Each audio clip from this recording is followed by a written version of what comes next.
welcome to Gutter Trash, episode 184 of The Killer. How's Eric? I am Jason. How's it going? It's muy excelente. Is it now? Mm-hmm. Yeah. Weird. How about yourself? I see. I see. Yeah. Ooh. Excuse me. Mm. Oh. How's it going? Not bad. Not bad. Yeah. I'm loving life. How are you now? Living the dream. What dream is that? I'm escaping. And I don't mean suicide. Well. Yeah. Oh, you're no longer happy for. Yeah, not really. I really thought we had a pact going on. Oh, yeah, Murder Suicide 2012. Yeah. Yeah, it is this year, isn't it? Oh, we can still do it. Yeah. We just push it back a couple months. That's fine. Okay. Yeah. Sweet. So here we are, another episode, another comic. Yeah, when does it all end? Murder Suicide. Oh, that's right. That's what it is. Well, that would make sense. It's hard to top that. You can't really. Unless we're like loaded on bath salts and we come back from the dead. Let's hope. Yeah. I want to be a bath salt zombie. It sounds kind of cute. Yeah, it does. Doesn't it? Yeah. I mean, I've grown up with like the first, I'd say 30 years of my life associating bath salts with pleasant things. Right. Yeah. I even had dated a girl who made bath salts. Really? And and gave them to like elderly people in her family for Christmas. And everybody was like, "Aw," and like it was like this heartwarming thing. Why did the zombies have to go and take it all away from us? Zombies are ruining everything. Yeah. Oh yeah, they are. Them and the gays. Alan Scott's a bath salt zombie. Next issue. I don't know, whatever. Earth 2. Yeah. No, we have no problems with the gays. Nope. Just the zombies. Just zombies. Yeah. Unless it's a gay zombie. Oh yeah, then he's right There's a out. problem. But it's mostly the zombie. Yeah, it's just because he's a zombie. Right. We're not. Yeah. Yeah. It's like, when my neighbors lived upstairs, I didn't hate them because they were black. I just hated them. No, yeah. They just happened to be black. Right. If they were bath salt zombies. I would have hated them if they made as much noise being bath salt zombies as those people did when they lived there. Maybe they were bath salt zombies. Oh, yeah, it's entirely possible. They were screaming up there. Maybe faces were being eaten. There was some violence that happened. Yeah. Yeah. Hey, this is Possible. a new theory. Yeah. So, whatever. The killer is beside you. Oh. Yeah. Inside you? Not Is he inside you? Is not- the killer inside you? Not yet. Okay. We've only had 2 dates. Probably on date number 3. Okay. Yeah. That's Him and his buddy. They'll both be inside of me. seems like a reasonable rule. Well, yeah. I mean, he's got a roommate. I mean, what am I going to do? Let that guy sleep on the couch by himself? No. You're a good man, Jason. Yeah, I do it for the world. Right. And the nookie. And the noogie. Yeah. Alright, here we go. Published by Archaea Press. In Yes. America, anyway. Yeah. This is a French comic. Is this our first French comic that we've reviewed? I bet it is. I think so. Yeah. Yeah, I'm trying to think if even like if it was an American comic that just happened to be written or drawn by a French guy. I think this is all French. Mm-hmm. The first. Yeah. Read comics from people of all nationalities, but not French. Mm-hmm. We're popping our French cherry. Ooh la la. Yeah. Are you familiar with these writers, this writer or this artist? Not one bit. Yeah, Other than that they did this book that we read. Yeah. Written by, I'm just going to say Matz, M-A-T-Z. Mm-hmm. Drawn by Luc Jacamon, Jacamon. I guess Matt's also helped translate it, so... Okay. Yeah, apparently it's a French book from 1998, recently reprinted here in the States by Archaea Press. This is a collection of 2 books. Like 2 miniseries? No, 2 books. Oh, just 2 books? Yeah. Because I've seen single issues of The Killer. I actually Right. have a couple, and I've never read them before, because I'd never had like a complete run of them. I just like saw them in dollar boxes and Right. bought them, and thought they looked neat. So I've never read them, and I didn't even think to like dig them out and compare them to this collection you have. Right. But I thought that there was like 2 different 4-issue miniseries. That was like what the impression I was under. You're probably right, but I think in the original French, I think they were published as bigger pieces and then maybe split up here in the States for American audiences. Like albums or whatever they call it. Right. I think that's the term over there. I wanted to say that, but yeah. I was unsure of myself. Oh. Well, that's why we have each other. Yeah. We're here to get each other through this this whole ordeal that is life. Until Murder Suicide 2012. Right. Then we're done. Right, yeah. But yeah, the first book is called Long Fire, and the second book is called Vicious Cycle. They're about 65 pages long each, something like that. Mm-hmm. And yeah. So, You want to get into this? let's get into this. Yeah. Well, this is a subject we both kind of like, right? Yeah, I mean, yes, and I think that's also possibly where I would find the weakest points of this story, Mm-hmm. is that I've seen a lot of movies and read a lot of stories, similar Right. sort of plots and subject matter. Basically, it's a hitman who kind of fucks up his job a little bit, and then has to do a lot of additional dirty work in order to get out of it. Mm-hmm. Yeah, he sort of wants to get out of the business at one point, and Right, he makes a lot of money doing it, but he's kind of done. right. Yeah. Although, according to the book anyway, he sort of has this plan in place where he's got a certain amount of money that he needs to accrue in order to reach that point where he can get out. Just retire and right. live a good life, right? Yeah, not a guy who is very. I mean, it's weird because he is adaptable throughout the story, but it starts out with him on a job and it goes wrong, and he kind of loses his shit a little bit after that. Yeah. Yeah. But yeah, I mean, I've seen tons of movies about the weary hitman, Right. you Like know. The Professional. Right, yeah. Everybody is always in it for that one last job. Right. Yeah. So this is not exactly new territory, just presented in a format I've never seen before. Yeah. By French people. Yeah. Yeah. Yeah. Yeah. Yeah. So, what did you think? Well, like I said, you mentioned it before we started recording that you were like, oh wow, this was from 98. Right. And I was surprised because I didn't realize it was that old. I know I've seen this floating around like in single issue form at Mavericks for years, but Right.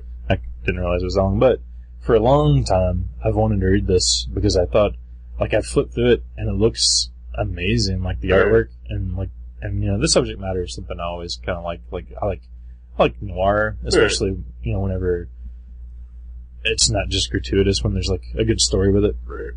We are a noir heavy podcast. Yeah, we do like it. Yeah. I wouldn't say I'm like some sort of expert Well, no, not at all. but I do. Neither am I. I like it. Oh no, I know. No, I knew what you meant. You asshole. But I was really disappointed with this book. Yeah, it wasn't great. Yeah.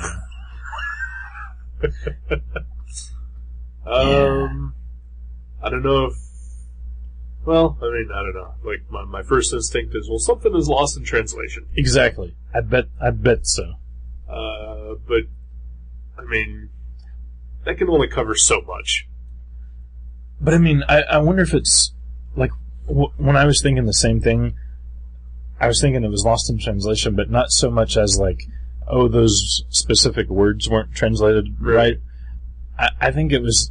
I'm guessing. My like theory here is that there's a tone. Yeah, like there's a tone in France to this sort of story, this sort of genre, maybe. Right. That the collective people kind of have a an understanding of, and maybe we just don't have their understanding of this genre, right. And like maybe this was written for a French audience. I don't know. Like I really don't, because I don't know that much about France or its affiliation with noir. Right. But I really got that feeling that, like, this might be more specific to a French reader. Mm-hmm. And I can't even really tell you why. I think I was just like, that has to be it, right. in my brain, because, the words all make sense. It's not like, well, that doesn't make sense with what's going on. This is poorly translated, because I've read like poorly translated Italian comics from the 60s, and they're like, you're like, that's not even that character's dialogue balloon. Like, why is it pointing at that guy? But I really got that feeling from this, that it was just, there's something I'm missing because I'm not a French man. Right. Yeah, I mean, obviously I kind of agree with that. But I think there's just something else about it that doesn't work. Because like I said, the whole lost in translation thing can only go so far, I think. Right. Because I mean, we've seen French movies. Oh yeah, and enjoyed them, and I mean, noir is a French word, if I'm. You would think correct, so, right? So I mean, there is probably a heavy noir fan base, I guess, in France. Well, it seems to me like that term became familiar with Americans from like older movies, right. Where they borrowed from French, but they sort of did an American version of it, like right. a more like gangster and that sort of thing. Yeah. And I bet it's something that is just like runs perpendicular to each other. So I mean, like I know they all follow the same like like there's guns and there's killing and there's but I just get the feeling that something is way different, right? And I'm missing out on it. Yeah, I mean, if we're going by literal translation, like even the dialogue itself is not that great, right? And there's a lot of it. There is quite a bit. Yeah, it's narrated by the main character, the killer, and he does not shut up. No, he's got a pretty heavy inner monologue. Yeah, always going. Yeah. There is a few panels where he doesn't have something to think about what's happening. Right. Yeah. And like that's something that I always found attractive in stories about like these killers. You're like, they're mysterious and you don't know their angle and you don't know where they're coming from. Right. Like that's what makes them interesting. And this guy, like from page one, is just like he's telling you everything, and it's wow, it's too much. You, I think, nailed what I couldn't point out. Yeah. Yeah, that's why I don't like this story. Because he's an open book. Yeah. And I don't want a killer to be an open book. Right. It's not as interesting. Yeah. Wow. That's it. That's why I don't like this book. Want to go to break? Done. Murder suicide. Yeah. Let's move it on. Yeah, might as well. Yeah. Go on a high note. No, yeah, I think we're in agreement on that. Like, it's a genre we both love, but there's reasons that it works, and this doesn't have that reason. Yeah. Yeah, and I mean, it's just, I mean, the character is never likable, and I mean, obviously he's a killer, but, I mean, we've also seen and read other things where, you yeah, he's a cold-blooded killer, but he's charming, and, you know, right, you know, or somehow relatable at least. relatable, something to grasp onto. This guy has nothing. He's, you know, a dick from the get-go. When he, you know, starts revealing, like, you know, how he got to where he is. Yeah. You know, he's just an asshole. Yeah, and it's not even like he was forced into this life. It's like, oh, I want to make a lot of money by fucking people over. Right, yeah. Yeah. So yeah, there's nothing to cheer for. You know, his whole crisis of conscience isn't really even from the fact that, you know, he's a killer and, you know, he's got all this blood on his hands. He's mostly just bored.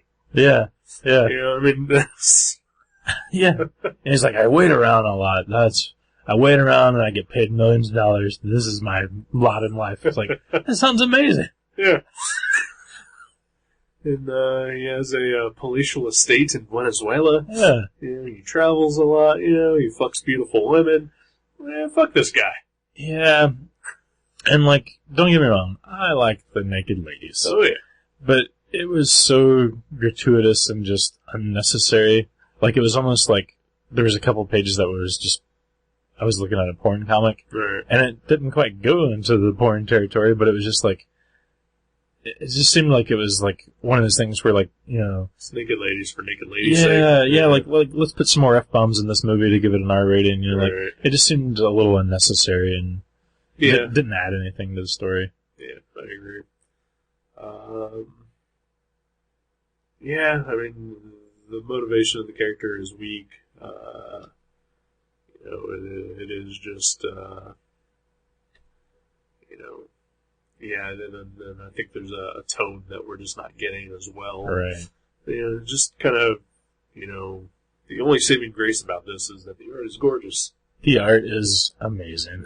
Like, I mean, the actual art is solid and like cool. I like it, Right. but I'd say Colors. the color is Yeah. just shy of like the guys that do Elephant Man. Right. Elephant Man. Right. It is one of the best colored comics I've ever seen in my life. Yeah.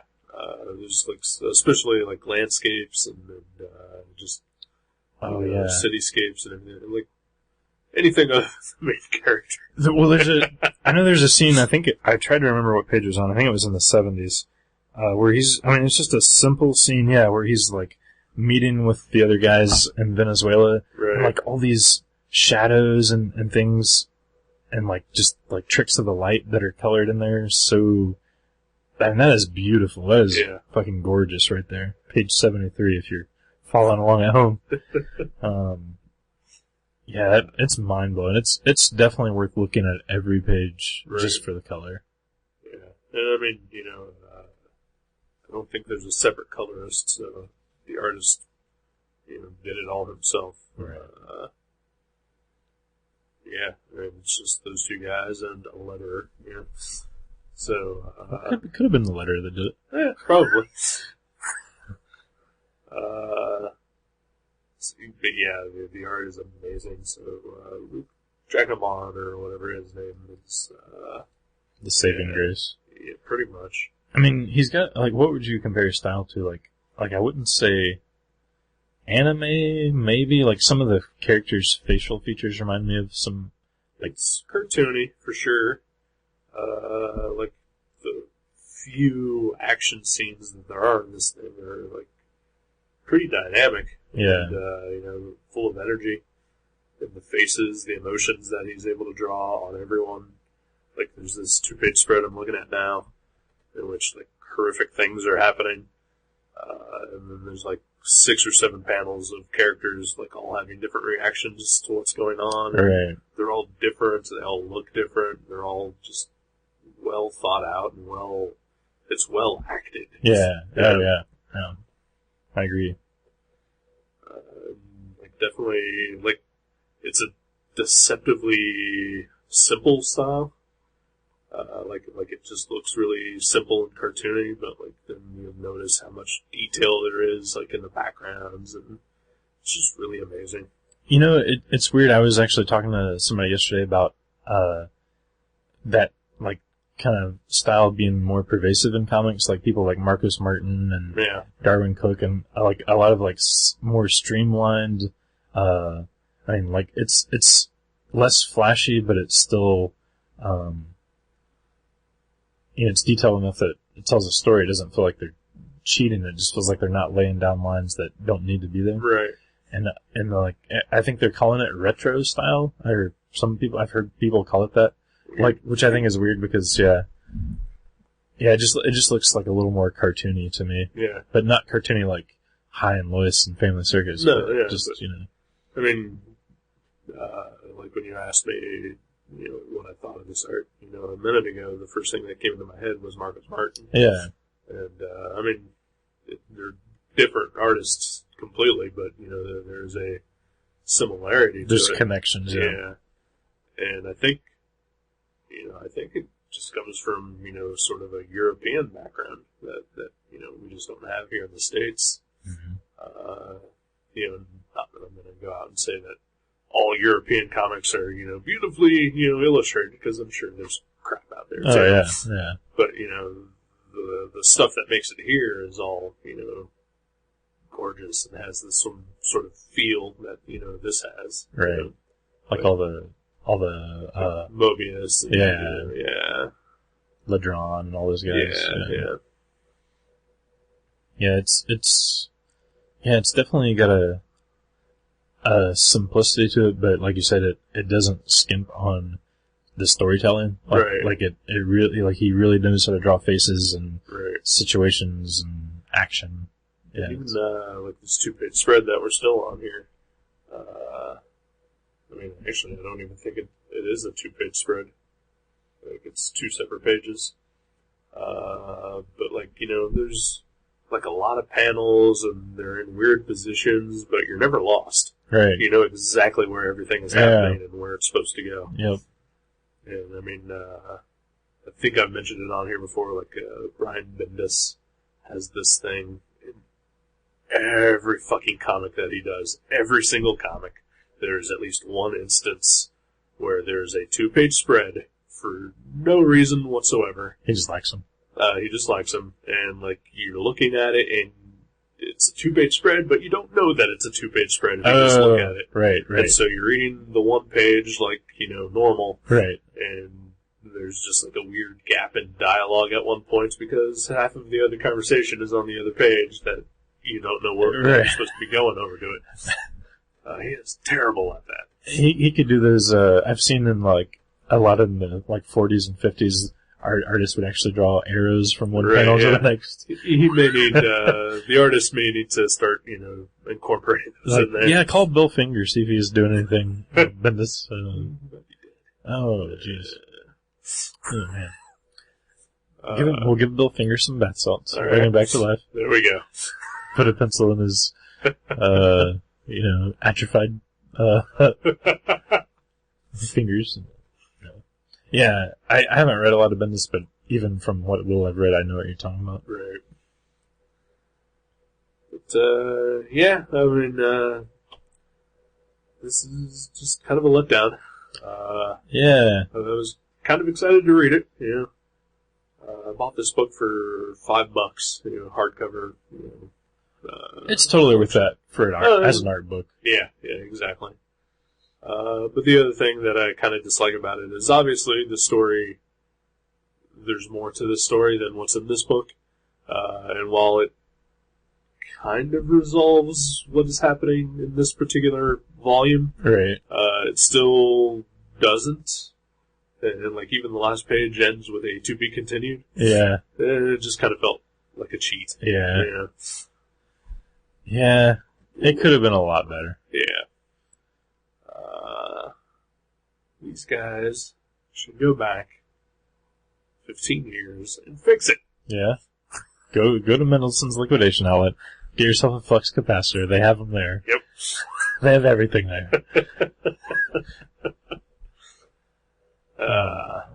Yeah. Sorry. No, hey. I actually, it's weird, like, cause I could tell, like, a third of the way into it that, I wasn't digging the story, like, right. even by then.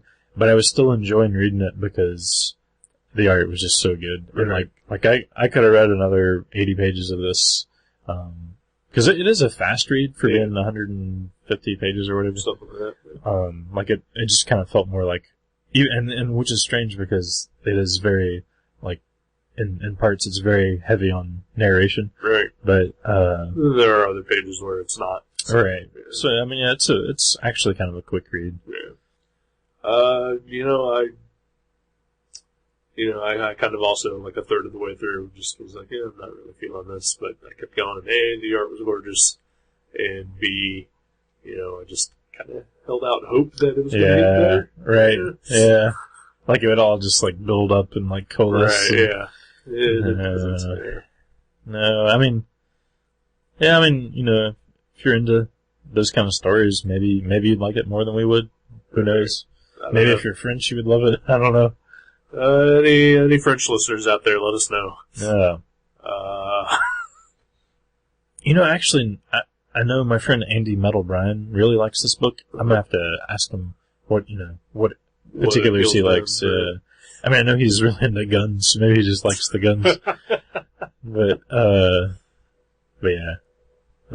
Disappointing, but still pretty. Yeah. Just like us. Exactly. Yeah. Well, I think that ties everything up nicely. Let's take a break. Sure. Right. We're all the same, I'm sitting out of this wall. The bloated pen, ringing out his own tongue. We're stealing tracks, we would have followed out of here. We're stealing fractions from a whole that disappeared.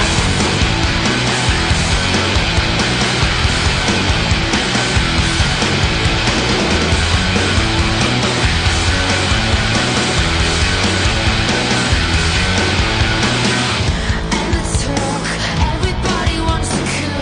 You started, someone else and I'll recoup. Tell the stream, the source is turning into mud.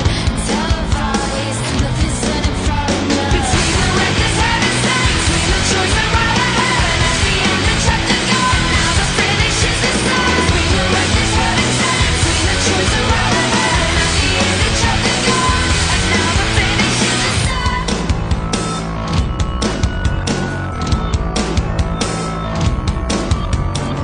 The fire spits, everybody's talking low, but we won't go away, not until your body's cold. If one by one the pillars fall away, the floor floats like gold. Between the reckless heaven's done, between the choice and rather heaven. At the end the chapter's gone, now the finish is the start. Between the reckless heaven's done, between the choice and rather heaven. At the end the chapter's gone, and now the finish is the start.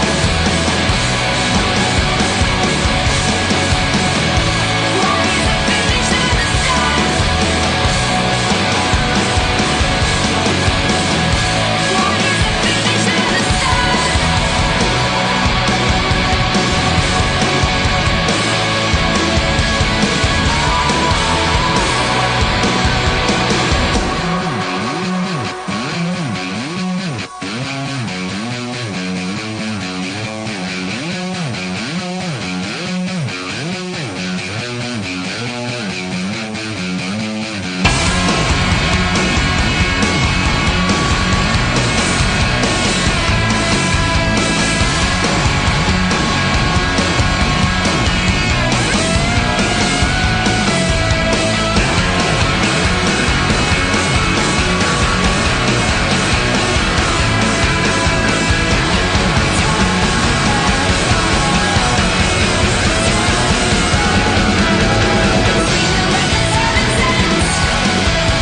Between the choice and rather heaven, and at the end the chapter goes.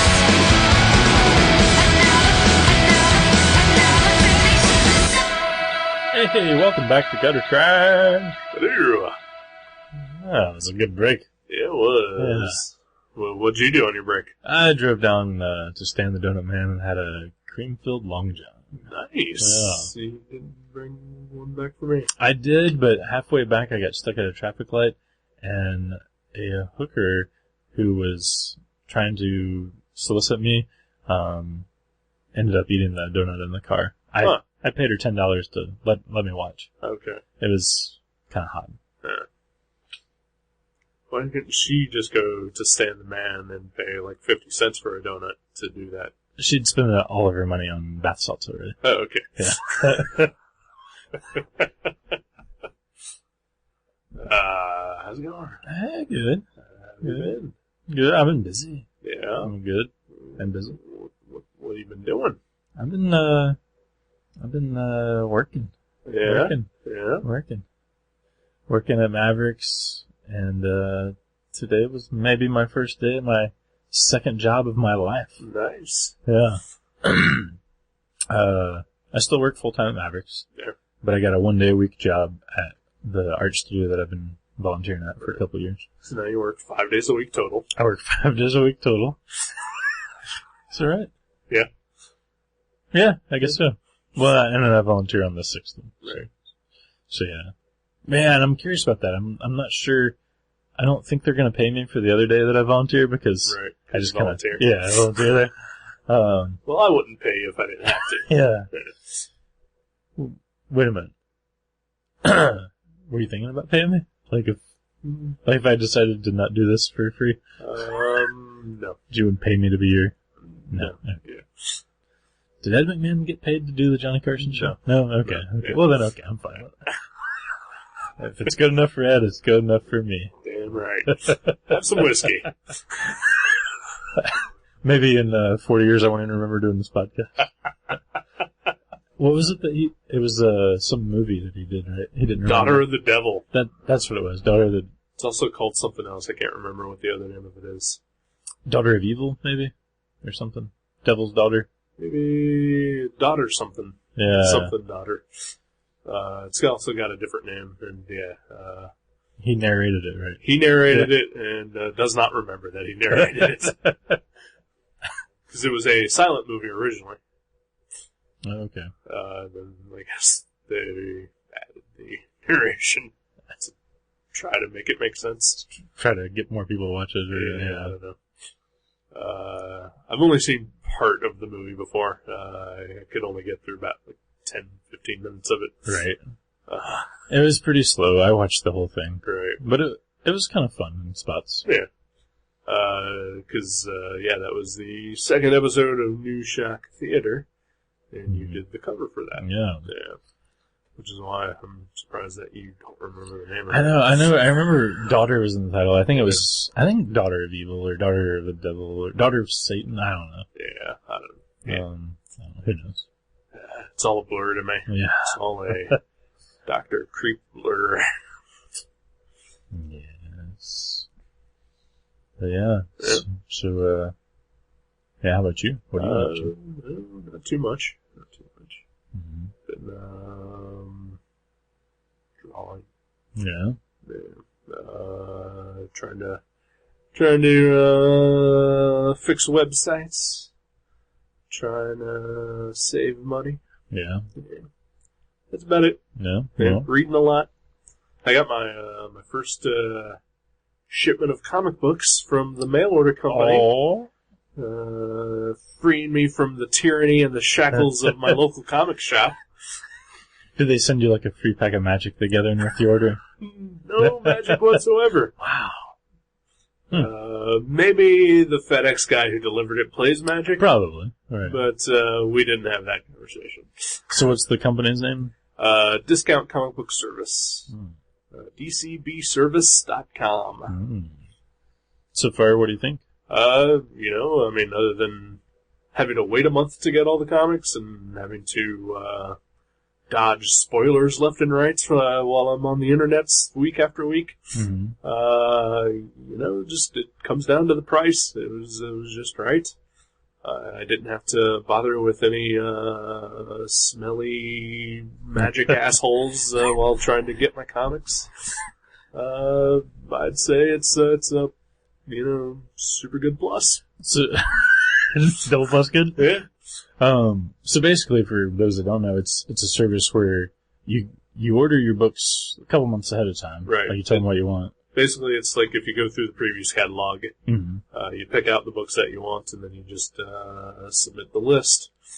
And they just bill your bank account or credit card. credit card, bank account, whatever. Yep. It's like basically when I did it, it was March when I filled out my first order. but that was for May's comics. Right. Then they, like the previews cutoff date, to get your order in, whatever. That is the cutoff date. You can't,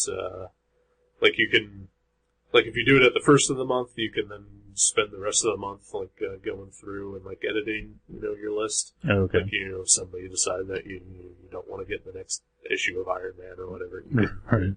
clear it out. And who would? Right. Trash. But then, after a certain date, whatever your order was, that's it. That's what you're getting. You can't edit it anymore. And then about in the middle of April, they charged me, the cost of it. And then, starting in May, week after week, they put aside the comics that I ordered. And then at the last Wednesday of the month, they packaged it all and shipped it out. Wow. So you get the whole month at the end of the month. Right. Okay. And you can get weekly deliveries and you can get bi-weekly deliveries, but it's shipping cost for each. Right. So Yeah. it's like half price basically to wait until Right, yeah. shipping cost wise. It was like $7 shipping, to do it the once. But I think they even actually charge additional shipping on top of that when you do it weekly. Oh, okay. So it's like the $7 shipping and then $13 because of the special.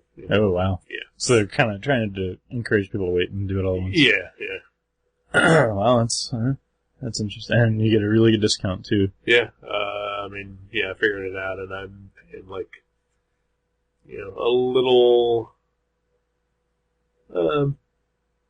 It's like about I would say a 40 to 50% discount That's crazy. compared to what I would be spending at Mavericks. Like get 10% off it. Right? Yeah. Well, yeah, that's crazy to me because I know, as a store who, granted we're no Mile High Comics, but we order a ton of stuff from Diamond. I know there's smaller shops. Right. And our discount is, on most things, we get 55% off.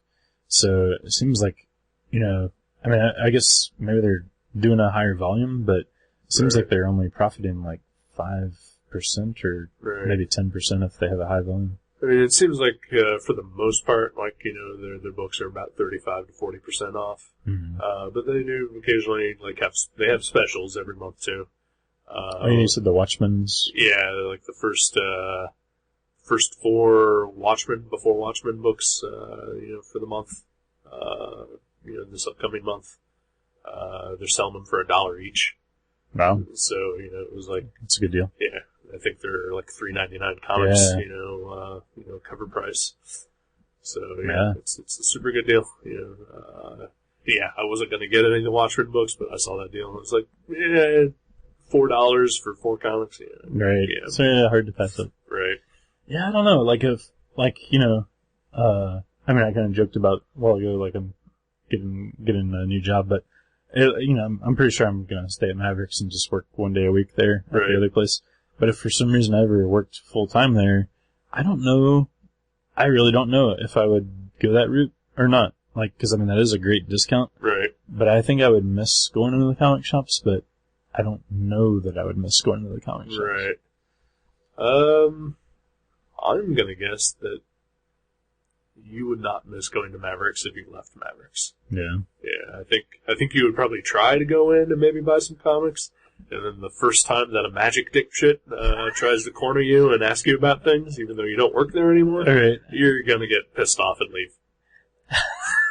I might just be like, hey, whatever. I don't want to say anything. Hey, buddy, I don't work here anymore. Fuck off. Yeah.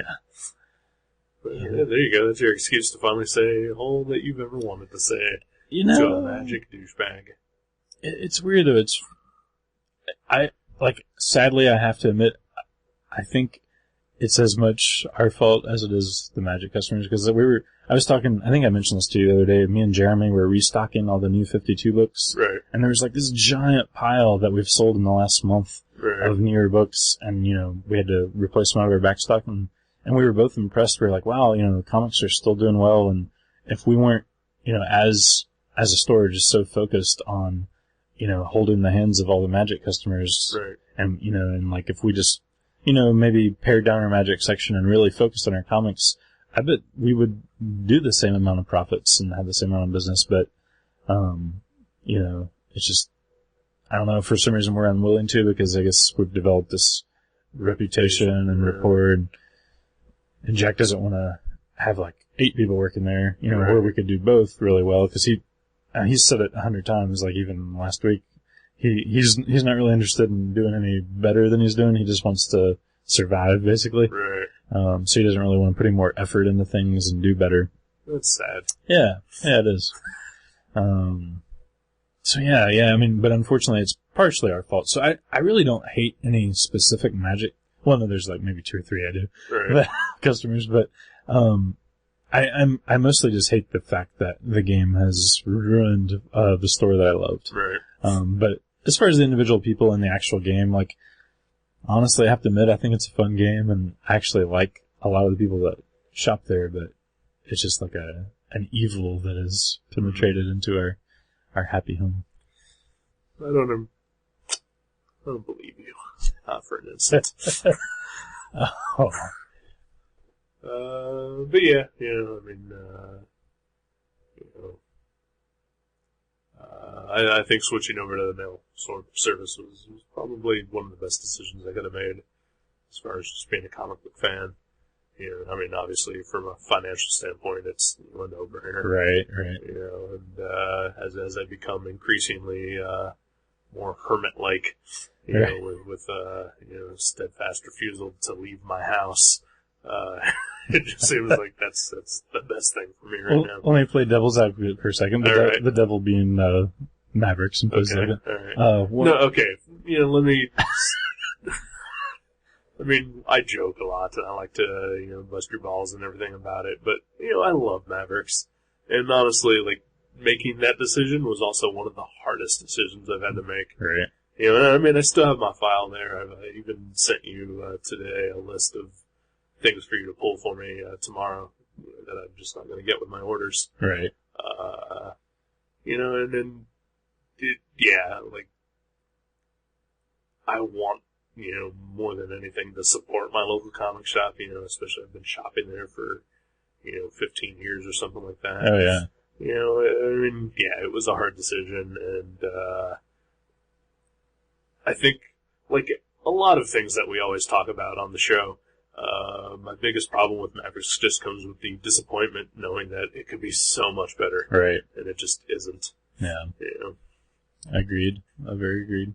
And you know, like this, honestly, I mean, this could just be an evolution of things. Right. But what do you think, like, if this catches on, do you think comic shops are in trouble? Do you think, like, the ones that don't, you know, sell, like, gaming things and other, you know, other avenues of revenue, do you think they're in trouble? I think so. I mean, you know, I hate to say that, but I do. And I don't think it has anything to do with the comic shops themselves. I think it just has to do with comics. They've changed, yeah. They've changed. Like it's, I mean, comics are never going to go away, but it is certainly not great. It's not in a great shape. Mhm. Print media itself is dying. Right. You know. Well, there's 2 major problems for comic shops. Like one, you know, is newer books are cheaper through a number of digital formats, whether it's Right. buying them online and having them delivered or just downloading digital copies. Right. You know, it's cheaper to keep up with things by not shopping at comic shops. Right. And the back issues are dead. Right. Like the chain stores that sell trade paperbacks have pretty much killed the back issue market for Right. comic shops. 'Cause people, I mean, they've converted over, like, they'd rather have trades. I mean, it just looks nicer on your shelf, Right. other than those giant white boxes everywhere. Right. Yeah, so I mean, I would rather read a trade, you know, than you know, monthly issues. But you Right. know, like some books, I just you know, I still have that collector mentality, you know, that prevents me from switching completely Yeah. over. Yeah. well, I think I'll always have a couple of monthlies because I think that's fun to Right. like keep up with something as it's coming out. But honestly, I think it's impossible for me to keep up with even, I'd say, half of the things that I like as they come out because there's just so many. Right. So, I mean, but there are a couple books like I'm not going to give any spoilers in case you're reading either one of these, but I know Mudman and Mind Management, the Matt Kent book. That just started, isn't it? Yeah, that just started, but they both said that they're going to put stuff in the single issues that's only in the single issues to Right. support that whole... Casanova does that. And, Right. Brubaker does Yeah. that with all of his creator-owned stuff. Criminal and Incognito. Yeah. Yeah, so I mean, like, there are Yeah, well, advantages to When you do singles. that, I definitely am all about, support the single issue. And obviously, especially for someone like Paul Grist, Mhm. whose work I just absolutely adore. And I just, want to see that guy succeed no matter what. Right. Well, I wonder too if like some of those guys, like Paul Grist as an example, like I wonder if he's doing that because he's worried.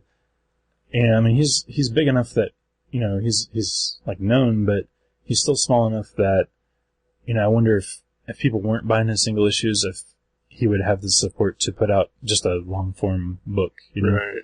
Like Yeah, I don't know. Because, Mudman came out, and, shortly after that, he announced that, that's the end of Jack Staff. Like he said, there may be, some point in the future where he might do another Jack Staff miniseries, but he said Jack Staff is done, because it just wasn't selling. right. I don't know how many issues Kane was, which is like his other big series. But it seems like Jack Staff had a slightly bigger following and everything. So, it just makes me wonder, why Mudman is catching on, and not to say anything bad about it, because it's great. I just love that guy, and I'm going to read anything he does. Right. But why is one thing that he does selling better than another thing that he does? Is it doing well? Like, cause we only order 3 or 4 copies of Mudman. It's never been big for us. I don't know how well it's doing, but he has been online saying that he's sold more issues of Mudman than he ever did of any issue of Jack Staff. Really? Yeah. Okay. Which, I don't get, why does this catch on and not the other? Right. And nothing against the quality of either, because I think they're both awesome. It's just Jack Staff was, my favorite superhero book, Right. It's just it's a little sad that it's gone now. Yeah. Yeah, that is weird. But That's I'm weird. glad that he's still trying stuff, and I'm definitely going to follow him wherever he goes. But yeah, I don't know, but just comics in general are just, It's evolving. yeah. And it's people point to the fact that, the Avengers movie has made, I think, $1 billion at this point, if not more. Wow. And that's not just all comic book fans. Yeah. Oh yeah. It's It's their reluctant girlfriends and no. Yeah. I think there's. even if you did count that in, that would still only be a fraction of it. Yeah. How many comic fans have girlfriends? Exactly. So it's why can that movie, which is so universally praised, has made billions of dollars? Why doesn't that translate over into comic book sales? Right. There's an audience out there clearly for superheroes, so why aren't those people reading superhero books? Well, it's weird. Kathleen told me that she has, I don't know if these are friends of hers online or what, but she said she's read a lot of, tweets from, younger people, especially, younger girls who are enamored with, Black Widow or even Iron Man. And they're super Loki. excited. Yeah, Loki. And they reference storylines, other than the movies, so Right. they're aware and interested in the comics, but it doesn't seem like, at least here in Dayton, Ohio, that's Translating over Yeah. to sales. Yeah. I mean, we usually have a spike whenever a movie comes out of that title. When the Iron Man movie comes out, Right. we sell more Iron Man trades that month. Was it even when the Watchmen trailer came out, didn't you guys sell out Oh the trade? yeah. Oh yeah. Yeah. Yeah. Anytime something like that, but it doesn't seem like it's an influx of new faces. It's just people going, oh yeah, I should add that to my collection. Right. It's a lot of the same people. So I don't know. I don't know where they're at, or if they're buying their books online, digitally, or Right. I'm not sure. But Yeah, it comes back again, to- it comes down to me, giving Maverick shit. But I mean, I love Mavericks, but I would never recommend it to anyone to go to. If Right. like just a random stranger said, "Hey, good fella, Yeah. tell me the name of a comic book store," and I'd probably tell them Bookery. Oh, Booker's got no soul. They don't have soul, Yeah. but they're clean And they're and organized. Yeah. But what do you want? You want clean and organized, or you want a soul and some magic, guys? Yeah, you're right. Actually, does the Bookery do magic? I don't even know. Oh yeah, Really? they've got a It's they've like got a whole separate- other building. See, that's the way to do it. Yeah, Yeah. you gotta separate that shit. Yeah. Segregation now. This water fountain is for non-magic players only. Get to the back of the bus, tapper. That's what we're gonna call them. You tappers. Use the T word. He's a racist. He's a nerdist. Ooh, no, that's something different. Oh yeah? Is that a thing? Oh yeah, Okay. it's a podcasting network. Oh. Yeah. I was thinking like, you're a nerd, but you're, you hate a nerd of another kind. Right, yeah. I got you. Yeah. Sadly, that name is already copyright. Everything's taken. Yep. You can't, oh man, yeah. Unless you come up with like 3 words that don't really seem to go together. Right. Like Vegedog Saturn. Right. That's one of the main reasons I stuck with that. No one else. It's, would- you're not gonna just randomly stumble across that. But yeah, I think it all comes back to comic shops are kind of in trouble. Yeah. And it's sad, but I mean, If it's an evolution, it's an evolution. Right. I'm a curmudgeon, and I like to harken back to glory days and yesteryears, and right. nostalgic shit. You're old. Yeah. Yeah. I have rose-colored glasses for the past, but I mean, if that's what the kids want, that's what the kids will get. Right. And I mean, honestly, like, I see digital comics as a good thing. It's not something that I'm into, mostly because I don't have the format to do it. Right. But I mean, it just, if people aren't going to go to the comic shops, you have to bring the comics to them. Yeah. And I think digital is the way to do that. Yeah. And, I mean, sadly, if that's, if sacrificing comic book stores is the price of, getting comics to a place where they're popular, Right. I mean, maybe that's worth it. I remember last year I read a quote from Robert Kirkman, and he said he doesn't care if his kids are reading, comics on a like laser-induced light panel from their hover boots. He's Right. like, as long as they're reading comics, I don't care how that happens. Right. And and I can understand that. Like it's a medium that you don't want to see disappear, and if society is changing, into, if it's morphing and evolving, and they're not going to want to walk into a dingy comic shop and dig around and smell the old boxes, that's fine. I mean, I just think, there is the potential audience out there for comics. It's just a matter of trying to figure out, why aren't we tapping that potential? Why are comic conventions so huge and crazy, but yet, comics are just dying, Right. and people still like to buy things, Oh, yeah. I mean, that's why I don't think that digital is going to replace physical books at all. Mm-hmm. Because I think people still like having things to hold and things to have signed. Right. Yeah. And then you go to a comic convention and there's only digital books, like, what do you gotta do? Just shake the artist's hand? Yeah. Yeah. Because not all of us can afford convention sketches. Yeah. Yeah. What about back issues though? Like, not just digitally. Like, you can get back issues digitally, right? Marvel and DC, I think, have done. I don't know about DC for certain, but I know Marvel has a pretty extensive back catalog available online. What happens with like the company that you're ordering new books from? Like, Right. say like, all of a sudden you're like, oh, I didn't even notice in previews a couple months ago that Mudman #1 was in there. Right. Mudman's on number like 5 or something. But you Right, know what I mean? Like, there's a new series. And 4 is coming out this week. Oh, yeah. But like, if you didn't notice, and then like, now you want a back issue, do they sell back issues? They do or- not. No? No. Okay.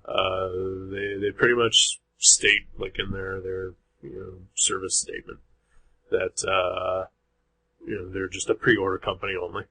Okay. They occasionally get trades and toys and statues and stuff, but for the most part, they're just strictly pre-orders. That's interesting. Whatever you order 2 months in advance, that's what you get. And they keep very little in stock if they have to. That is interesting. I wonder because if that becomes more, popular, right? And then, people do need I didn't realize that storyline connected to this storyline. Right. I need to buy Captain America and Bucky this month. Well, there are other online places that do sell that. MyComicShop.com is another place that I've used for back issues and stuff like that.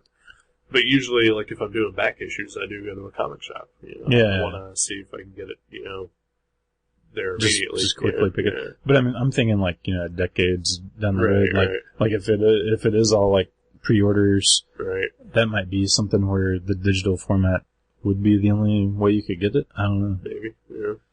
I think there's still going to be places like Mile High Comics that are probably going to, stock back issues. Yeah. I think that's primarily what I know them from. Seeing their ads at comics decades ago.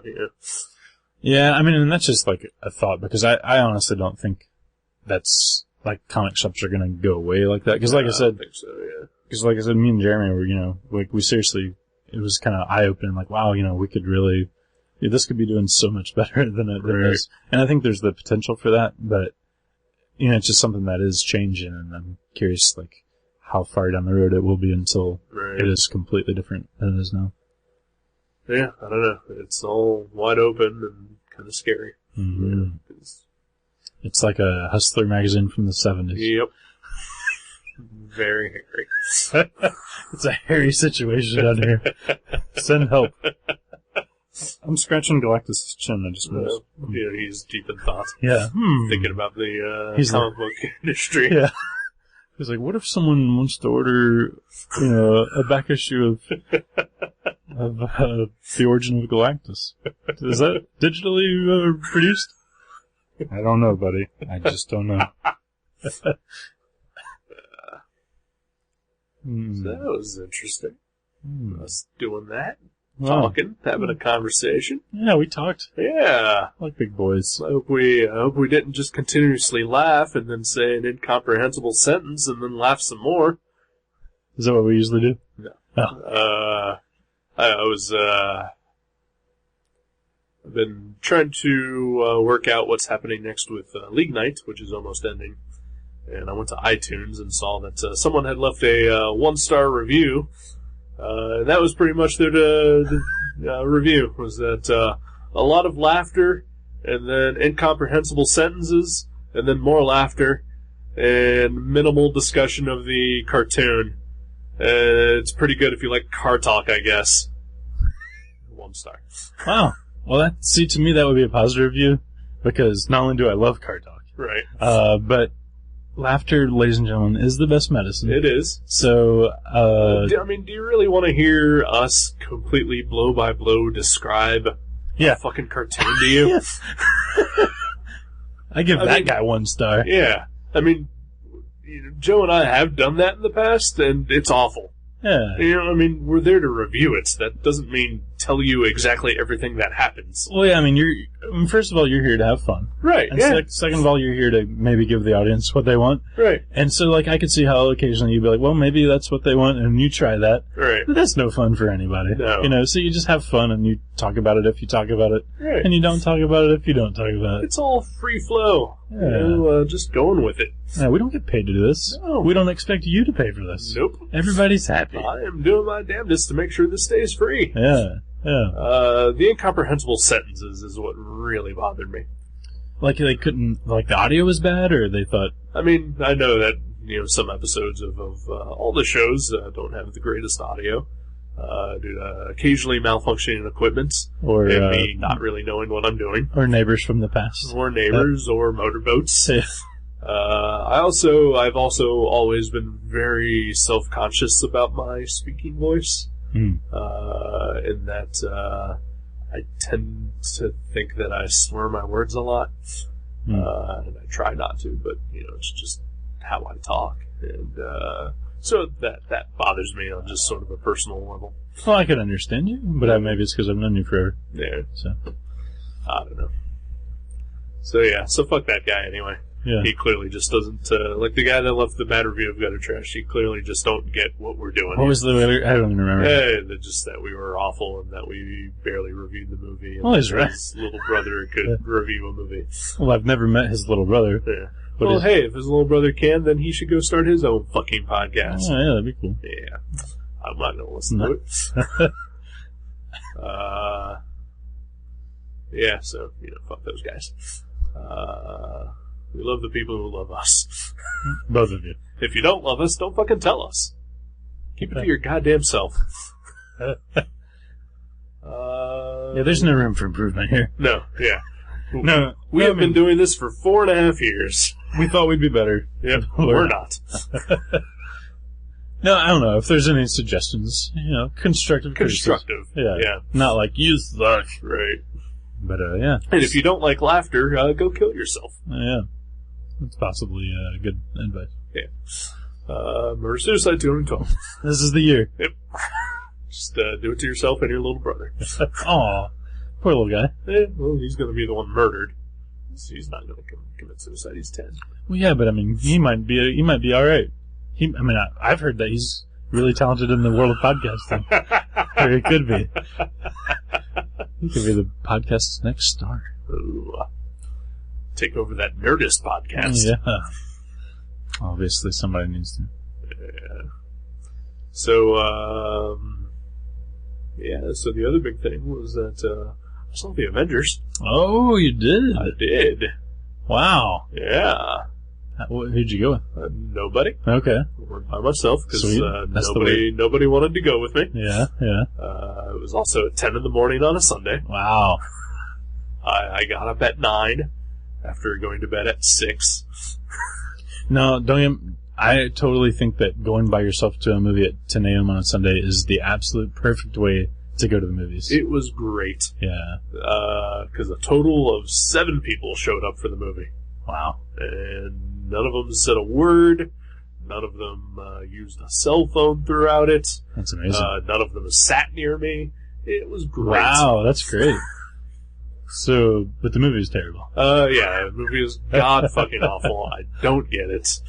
All you people who are spending $1 billion on this thing, you're idiots. And thank God you don't read comic books.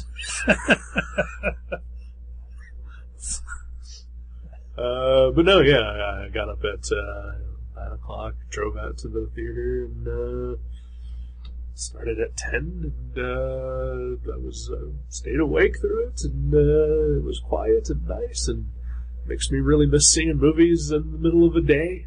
Oh, yeah. And I watched the movie, and I walked out kind of the way that I walked out of all the other Marvel movies, Mm-hmm. with the exception of the Hulk, which I just flat out did not like. But the other movies I walked out of thinking, well, that was fine. Mm-hmm. And then I came out from the Avengers thinking, yeah, that was fine. But then throughout the day I kept thinking back on it. No, I think that movie is pretty excellent. Yeah? Yeah. Yeah? I changed my stance on it. Sweet. I really like that movie. The problems I think I was having with it was that I kept getting distracted while watching it because I kept thinking to myself that there was so much shit that had to be coordinated to pull that off, and I was just more impressed by that than anything else. Right. Like as far as like the actors and the Yeah, like the special fact that they had effects. to do 5 movies before this, then like, each character had to have like basically their own movie inside of this movie in order to make this movie work. Right. And the special effects and just, so many people in it. Harry Dean Stanton. Harry Dean Stanton shows up. And I feel really bad for ruining that before you saw it. Oh, no, that's all right. No, that actually made me more excited to see the movie. Yeah. Yeah. It would have like blew me away. I'm like, what? But no, yeah, they didn't ruin Yeah, just like afterwards, the fact that I kept thinking about it, I think is one of those things that, like, oh yeah, this movie was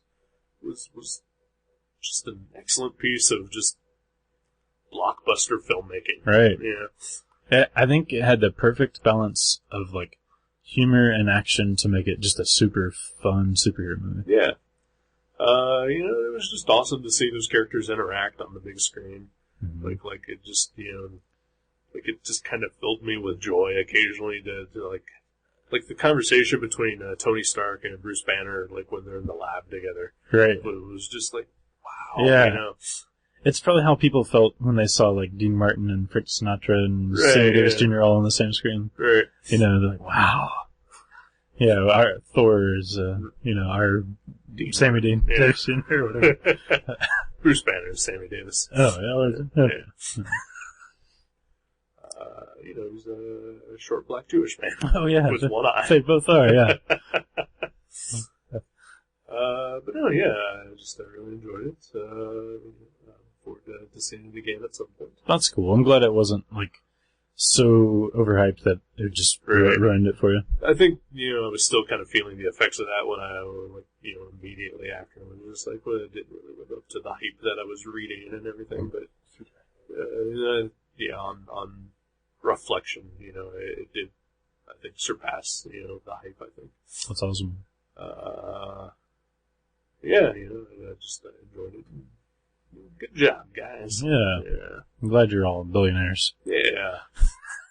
Yeah, I've only seen it once, but it is one of those movies where I know I would watch it at least a couple more times. Right. There was a trailer for Spider-Man before it. Oh. Didn't do anything to make me want to see it. Hmm. There was a trailer for The Dark Knight Rises, and it made me want to see it less. I haven't seen either one of those trailers in the theater. I think I saw a Dark Knight trailer a while back, but I'm sure it's not the same one that's out now because it was a super short one. Yeah.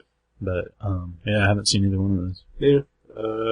Spider-Man, like the scenes that they show in the trailer of him actually being Spider-Man look fine. Mm-hmm. They look like a Spider-Man movie. I just can't give a shit about them telling his origin again. Yeah, I know. Especially so soon after the first time. And I also don't give a shit about Peter Parker's parents because they're... He had parents? Yeah, exactly. Exactly. Yeah, exactly. So, yeah, I don't know. Yeah, I'm sure I'll see the Spider-Man movie, but definitely not in the theater. Right. And I'm pretty sure I'll see the Batman movie in the theater. Yeah. I might see Spider-Man, probably not in the theater. I'm probably not going to see Batman. Mm-hmm. And if I do, it'll be because it's on like TNT 5 years from now. Yeah. Huh. Well, yeah, that's cool though. I'm glad you. Yeah. So you stuck around for the. Oh yeah, Yeah. the two post credits Right. sequences. Yeah. Only person in the theater who stayed. Really? Yeah. You didn't alert anybody like, hey, there's extra stuff. I mean, everybody was sitting like further away from me. Because Right. I like to sit way up in the back when I go to a movie. Mm-hmm. I know this bothers some of the friends that I go to movies with, and it's probably why they don't go to movies with me. Well, I don't go to movies with you because I don't go to the movies. Yeah. You guys should have come out with me yesterday morning. Yeah. You guys could have split afterwards and gone to have your lunch and do whatever else. 10 o'clock in the morning. It was awesome. Yeah. Nobody there. Yeah. I don't know that I'll see that again in the theater, but Matinee price. yeah, It's cheap. it's pretty good. Yeah. But immediately when the movie ends, they do the post credits, Right. and then they had the one scene. Everybody started leaving, and then like the last couple left, and like literally they were out the door when that scene starts. Yeah. And then, then the rest of the credits roll, and, the usher kept, walking in to see if I was still there. Right. And he was getting frustrated that I wasn't leaving. And then, because the credits last, I think, like 10 minutes. Oh yeah, there's a ton of animation. Oh, yeah, animation. yeah. And then the final scene, and I left, and then I left people for the next show who were coming in. Do you think ushers and theater workers hate that new trend of stuff after the credits? Because yes. yeah. Former usher, Yeah. former movie theater employee. Yeah, get the fuck out. Yeah. I mean, it's not so bad if there's only like a person in there, then you go ahead and clean around them. Right. And also if it's not a busy movie theater, then there's not going to be a ton of mess. But like I worked at the theater when they did the Star Wars re-releases, and every fucking showing sold out, and like it was shitty because we had like during the first Star Wars movie, during the scene where they get the medals at the very end, Right. like all the ushers had to walk in at that same time, like down the aisle to the front of the movie screen, Yeah. as like Luke and Han are getting medals. Really? Yeah, and then stand there and wait for the end of the movie because the theater was going to be fucking trashed, and we had to be there right as the movie ended to start cleaning. Because it would take that long. Yeah. Right. Wow. And then people would refuse to leave. You have to clean around them, and then people for the next showing would be trying to come in, even Wow. though like we had it roped off so that they couldn't. It was awful. That's too bad. Yeah. But yeah, I was thinking about that because I'm sure Oh yeah, that's changed things for them. yeah, it would be annoying. I mean, I'm sure they know which movies do it by that. Yeah, it's not tons of them. It's Right. mostly just the Marvel ones, and the nerdy ones. Yeah, occasional other ones. Yeah. Oh well, Everything's evolving everything's changing. or devolving. Yeah, devolving. So yeah. Well, Well, speaking of movies, pick a movie and get it out of here. yeah. Yeah. So the last movie I picked was Zodiac, and we talked a little bit about an actor in that movie by the name of Brian Cox. Oh yeah. And you had mentioned that you've never seen a movie with him as the lead actor before. Oh yeah. The movie I'm picking has him as a lead actor. Nice. Seems like those things are somehow connected. They are very much connected. In fact, back in that conversation, I recall saying out loud that I picked my next movie as soon as you said that. Okay. It's this one. It's called Red. Red. Okay. It's not the Red you're thinking Oh. Okay. No Morgan Freeman. No Morgan Freeman, no Bruce Willis. Uh, This is just Brian Cox. It is a horror drama. okay. How old is it? A couple years old. Oh, okay. So I would say 5 to 7 years maximum. Okay. Yeah. This is not like the 70s or No, anything. no, Okay. this is definitely 2000s. Okay. Sweet. I look forward to that. He's one of those actors that seems fun and versatile. All right. Sweet. Red it is. Red. Got red in your ledger. Ooh, it's a red letter day for Gutter Trash. Ooh. We are. Yes. I couldn't. Damn it.